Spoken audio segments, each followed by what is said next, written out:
She left him on red for 6 hours. He apologized for texting too much. Sit with that. That's not a relationship, that's a hostage negotiation, and he doesn't realize he's the hostage. Here's the uncomfortable truth. People don't just respond to what you give them. They respond to what your behavior tells them you will tolerate.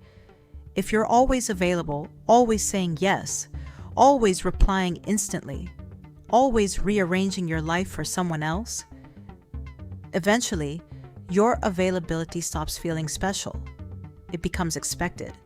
And when something becomes completely expected, people can start taking it for granted. So today, we're going inside the psychology of being too available. Not how to manipulate people, not how to play hard to get, but how to build a life and boundaries strong enough that you stop needing everyone else's attention in the first place. Because that's when something strange happens. People often start valuing your presence more when you stop chasing theirs. The price of constant availability. Think about the last person who kept you slightly off balance. They didn't always reply immediately. They had their own plans. Sometimes they said no. They didn't explain every decision. Now think about someone else, the person who answers in 10 seconds, who cancels their plans when you call, who says yes before you've even finished asking, who is always waiting. Which person feels more valuable? Your answer probably isn't comfortable. But there's an important distinction here. It's not that being kind, responsive, or dependable makes you less valuable. It doesn't. The problem begins when your availability has no boundaries. Because when someone knows you'll always be there, regardless of how they treat your time, there is no reason for them to adjust. You haven't necessarily lost their respect. You've simply taught them that access to you has no cost. And this happens everywhere, at work, in friendships, in relationships, even inside families. The person who always fixes the problem eventually becomes the person everyone expects to fix the problem, not because they're weak, because they've made themselves the safest possible place to dump responsibility. And here's where psychology gets interesting. The psychology of uncertainty. Picture two machines, a vending machine and a slot machine. The vending machine always gives you exactly what you expect. Put in the money, get the drink. No surprise. You don't sit there thinking about the vending machine after you walk away. But uncertainty is different. When rewards are unpredictable, attention can become much harder to disengage from. Behavioral psychology has studied this phenomenon for decades, and you can see a version of it in everyday life. A message arrives, you reply, nothing. An hour passes, nothing. Then suddenly, they respond. Your attention snaps back. You check the phone. You wonder what happened. You reread the message. The uncertainty keeps your mind engaged. But here's the mistake people make. First, they learn this and think, great, I'll become unpredictable. Don't. That's manipulation. And it creates a terrible relationship where both people are constantly trying to calculate each other. The goal isn't to become a slot machine. The goal is to stop being a vending machine for everyone around you. You don't need to manufacture uncertainty. You need boundaries. The workplace test. Picture two employees. The first says yes to everything. Can you cover this? Yes. Can you stay late? Sure. Can you handle this over the weekend? No problem. At first, everyone loves this person. They're dependable, reliable, the person you can always count on. But eventually, something changes. More work starts appearing on their desk. Not necessarily because their manager is evil, because their behavior has removed the cost of asking. There's no resistance, no negotiation, no boundary. Now picture the second employee. They work hard, they deliver, but at 5 o'clock they leave. When someone asks for extra work, they don't immediately say yes. They say, "Let me check my schedule and get back to you." That sentence is incredibly powerful, not because it sounds dominant, because it communicates something simple. My time already belongs to something.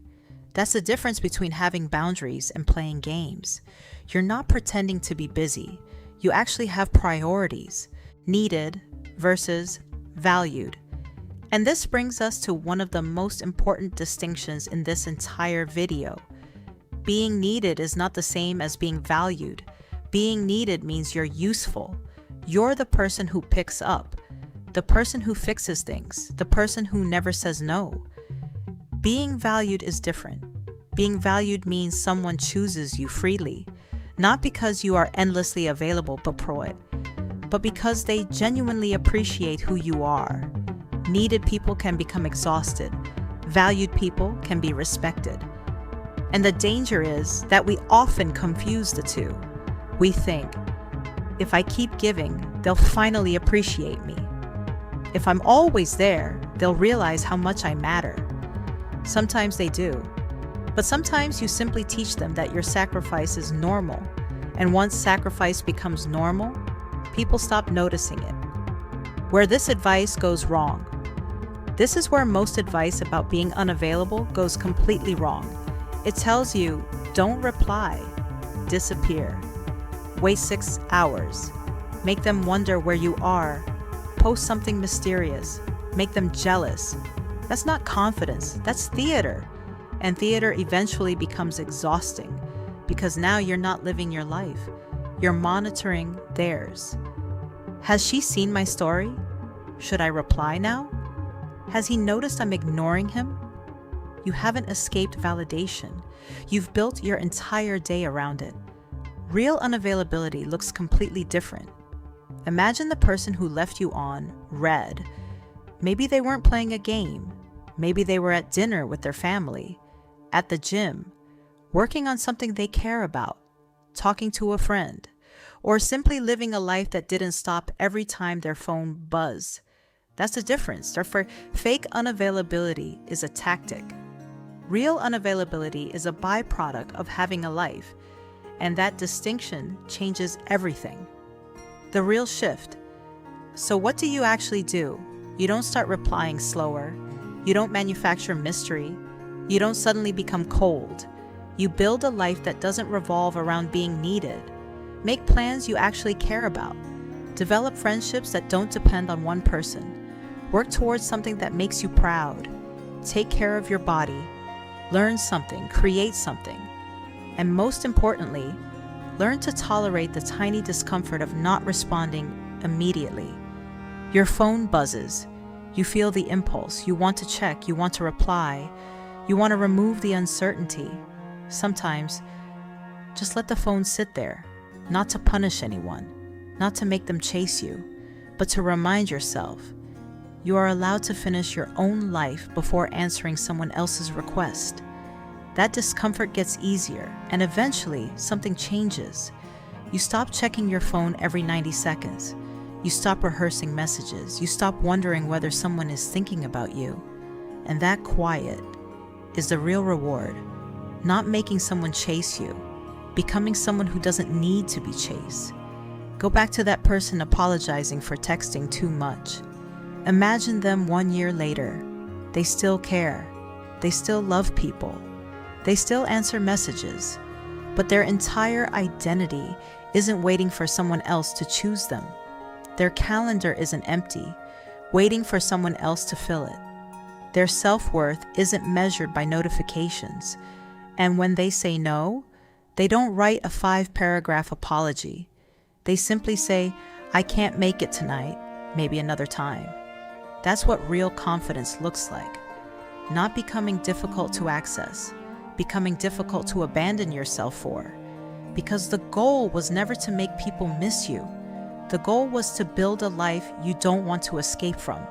So don't start with the text you send. Start with the Tuesday night you actually fill. And if this video made you rethink the way you give your time away, subscribe to 10 Factory. Because next, we're going deeper into the Omega male, the psychology of the man who opted out of the hierarchy entirely. I'll see you there.